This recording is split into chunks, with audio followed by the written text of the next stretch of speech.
Hey everybody, I am MD New, and tonight I am going to be reading from the anthology that I'm part of. It's called A More Perfect Union. I have a short story in this novel.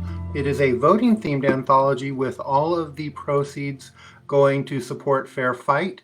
You can find links on where to buy the book in the comment section, and you can find links where you can find signed copies of the books also there. My story is called Election Night. I am going to start right at the beginning. Since it's a short story, this is going to be kind of a little short reading just to get you into the story. So let's get going. Sammy turned the corner and rushed down the hall. She hated being late, but here she was yet again. The elevator at the end of the corridor mocked her as the doors began to close. This week had been hell. Well, the whole election year had been hell, really. People fighting, families pulling each other apart. Even her own family had battled it out.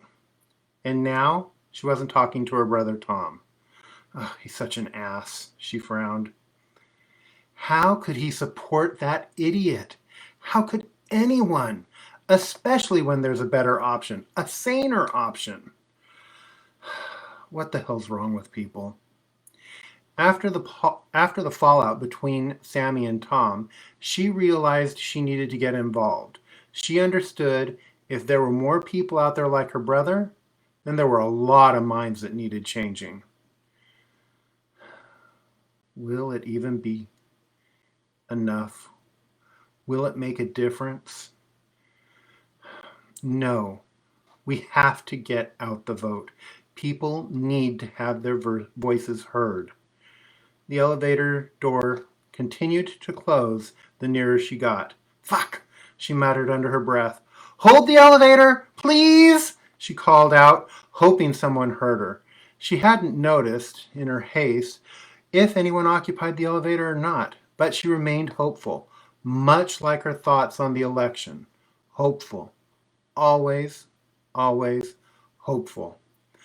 As the metal door shut, right when Sammy reached out, she stopped and frowned, shaking her head.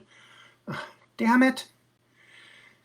Instead of the doors sealing the last inch, cutting her off from her chance of showing up for her shift upstairs, somewhere in the neighborhood of being on time, there was a ding, and the doors blessedly opened.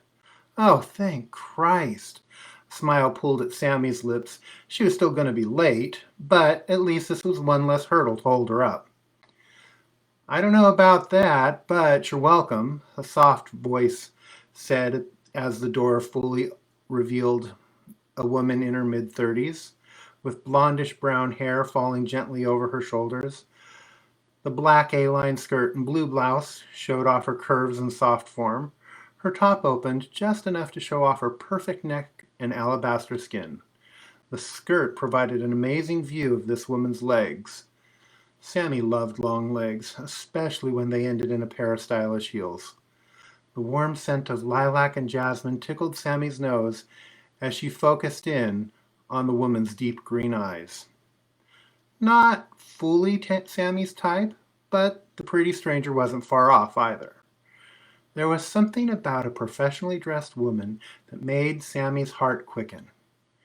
She frowned at herself.